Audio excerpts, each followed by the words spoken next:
আমাদের body as a whole system work out করতে পারে। So there are two types of organisms. One is cellular organism and another is non-cellular or acellular organism. মানে কি, sell আমরা তাদের মধ্যে দেখতে পারবো যেগুলো আমাদের কোষীয় জীব। এবার কোষীয় হয়, অকোষীয় হয়। কোষীয় মানে হচ্ছে যাদের দেহ কোষ দ্বারা গঠিত, এবং অকোষীয় অর্থাৎ আমরা এখানে মেনলি বলবো ভাইরাস, ভাইরয়েডস আর প্রিয়ন্সদের কথা। না, সেল অ্যান্ড ইটস হিস্ট্রি। এই যে সেল বায়োলজি, এই যে টোটাল কনসেপ্টটা, এটা তো একদিনে আসেনি। তো প্রথম সেল আবিষ্কার করেন Robert Hooke, but Robert Hooke cell আবিষ্কার করেন অ্যাট দ্য ইয়ার অফ 1665। কিন্তু উনি যে কোষ আবিষ্কার করেছিলেন সেটা উনি আবিষ্কার করেছেন একটা কর্কের ছোট অংশ থেকে, যেটা কিনা একটা মৃত কোষ ছিল। যদি আমাদেরকে বলা হয় প্রথম জীবিত কোষ কে পর্যবেক্ষণ করেন বা আবিষ্কার করেন, then it is Antony van Leeuwenhoek. উনি প্রথম লিভিং সেল দেখেছিলেন, সেটাও at the year of 1674। Matthias Schleiden আবিষ্কার করেন বা বলেন উদ্ভিদের দেহ কোষ দিয়ে গঠিত। মানে উদ্ভিদ প্রাণী, এই যে আমরা আজ জানি যে উদ্ভিদের দেহ প্রাণী দেহ দুই কোষ দিয়ে গঠিত, কিন্তু সেলের থিওরি বা এর হিস্ট্রি দেখলে আমরা বুঝতে পারি যে ওয়ান বাই ওয়ান এই ডিসকভারিগুলো হয়েছে।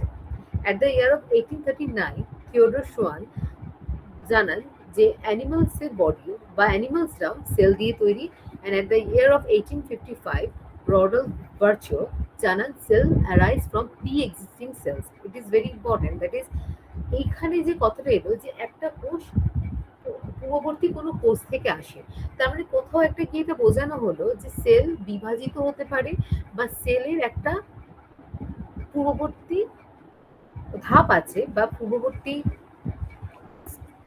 এক্সিস্টিং একটা সেল থেকে সে আসে, বা একটা সেল থেকে ডিভাইড হয়ে দুটো সেল, বা একটা সেল থেকে আরেকটা সেল যে হতে পারে, এটা একটা খুব ইম্পর্টেন্ট ডিসকভারি মলিকুলার বায়োলজির অ্যাসপেক্টে, বা যেটা আমরা নেক্সট পড়বো ডিএনএ আরএনএ, তখনও এটা যখন বোঝাবো বুঝতে পারবে সবাই।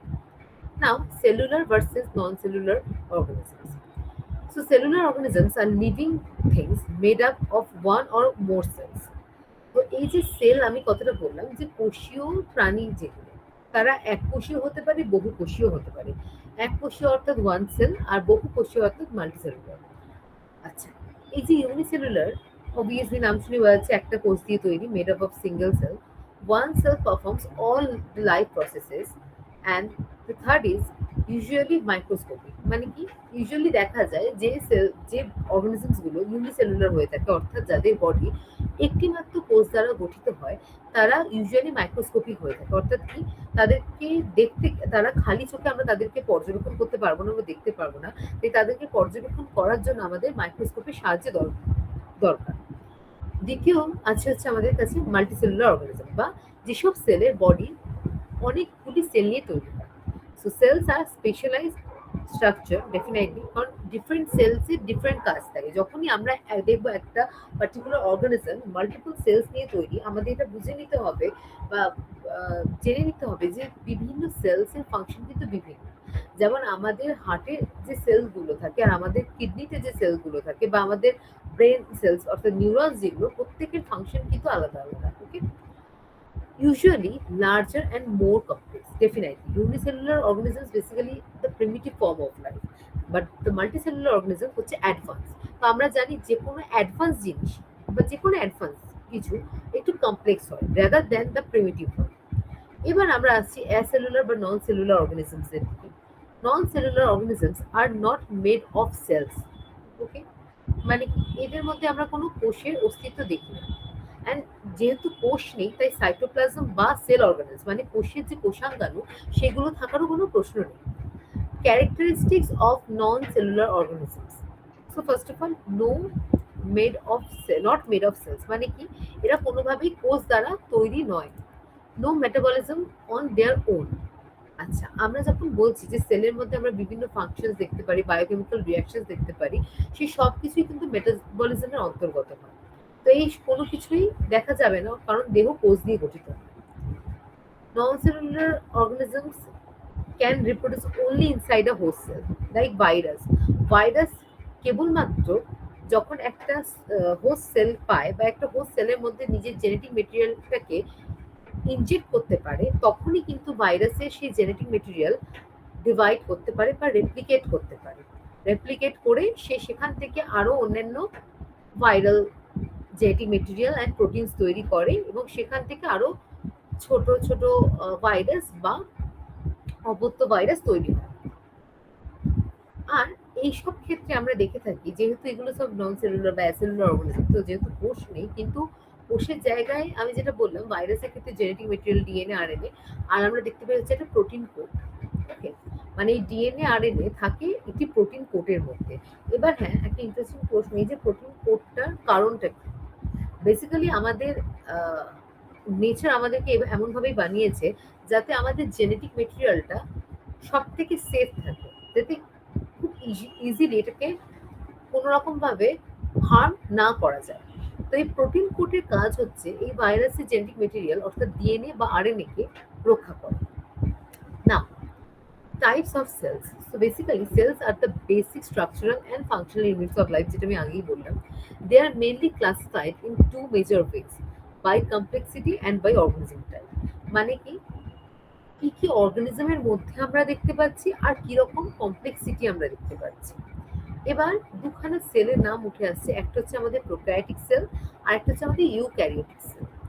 প্রোক্যারিওট কথাটার মধ্যে দুটো শব্দ নিয়ে মেনলি কথাটা তৈরি। প্রো প্রো মানে হচ্ছে বিফোর, অ্যান্ড ক্যারিয়েট কথাটা এসছে ক্যারি অন থেকে। এই ক্যারি অন কথার অর্থ হলো নিউক্লিয়াস। তার মানে কি, নিউক্লিয়াস কোষের মধ্যে আসার আগে বা কোষের মধ্যে প্রকৃত অর্থে নিউক্লিয়াস গঠিত হওয়ার আগে আমরা যে সমস্ত কোষকে দেখতে পাই, সে প্রত্যেকটি কোষ প্রোক্যারিওটিক সেলের আন্ডারে পড়ে। এটা অবশ্যই সবাই নোট করে নেবে যখন আমি এটা বলছি, কারণ এইটা অনেক সময় বইতে থাকে না।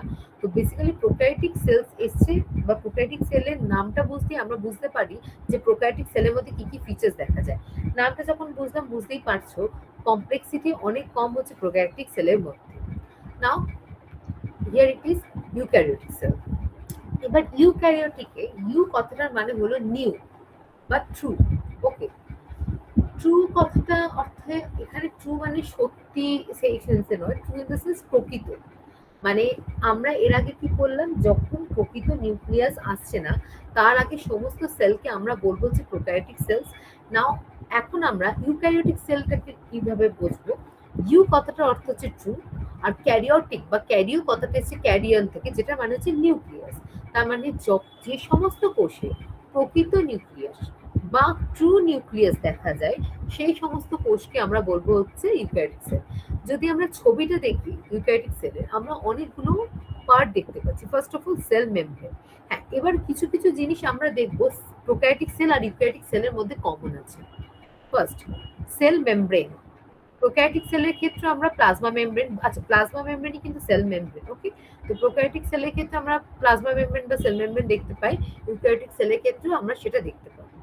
প্রোক্যারিওটিক সেলের ক্ষেত্রে আমরা ডিএনএ কে দেখতে পাই অ্যাজ নিউক্লিয়েড, বাট ইউক্যারিওটিক সেলের ক্ষেত্রে আমরা ডিএনএ কে একটা particular cellular organelle, that is nucleus, নিউক্লিয়াসের মধ্যে দেখতে পাই। কারণ আমি আগেই বললাম নেচার এভলিউশন সবসময় চেয়েছে যাতে আমাদের জেনেটিক মেটেরিয়াল বেশি প্রোটেক্টেড থাকে। সো যখন অ্যাডভান্স লেভেলে কিছু এসছে বা অ্যাডভান্স লেভেলে সেল তৈরি হয়েছে, তখনও জেনেটিক মেটেরিয়ালের চারপাশে কোটিং করে দেওয়া হয়েছে, বা বলা যেতে পারে জেনেটিক মেটেরিয়ালকে সেফ রাখার জন্য, রক্ষা করার জন্য সেটাকে নিউক্লিয়াসের মধ্যে আনা হয়েছে। তো আমরা ডিএনএ কে দেখতে পাই নিউক্লিয়াসের মধ্যে। আর নিউক্লিয়াসের সাথে অ্যাসোসিয়েটেড থাকে আমাদের এন্ডোপ্লাজমিক রেটিকুলাম, যার উপর থাকে রাইবোজোম। রাইবোজোম দু ধরনের হবে, এক হচ্ছে আরইআর আর একটা হচ্ছে এসিআর। আরইআর মেনলি সেগুলোই, সরি রাইবোজোম না, মানে এন্ডোপ্লাজমিক রেটিকুলাম আমরা দু ধরনের দেখবো, সেটা হচ্ছে আরইআর অ্যান্ড এসিআর। একটা হচ্ছে রাফ এন্ডোপ্লাজমিক রেটিকুলাম আর একটা হচ্ছে স্মুথ এন্ডোপ্লাজমিক রেটিকুলাম। এই রাফ এন্ডোপ্লাজমিক রেটিকুলামের ওপর আমরা রাইবোজোম দেখতে পাই। ওকে, নাও আরেকটা অর্গানেল, সেটা হচ্ছে গলগি অ্যাপারেটাস। গলগি অ্যাপারেটাসের ফাংশন, স্ট্রাকচার সব আমরা ডিটেলসে পড়বো, জাস্ট আমি ছোট করে বলে দিই। আমাদের কোষের মধ্যে রাইবোজোমে যে প্রোটিনগুলো তৈরি হয়, সেই প্রোটিনগুলো প্রথমে ইআর এর মধ্যে অর্থাৎ এন্ডোপ্লাজমিক রেটিকুলামের মধ্যে দিয়ে মডিফাই হয়। মডিফিকেশনের পর সেটা গলগি অ্যাপারেটাসের মধ্যে আসে ট্রান্সপোর্টের জন্য, অর্থাৎ কি পরিবহনের জন্য।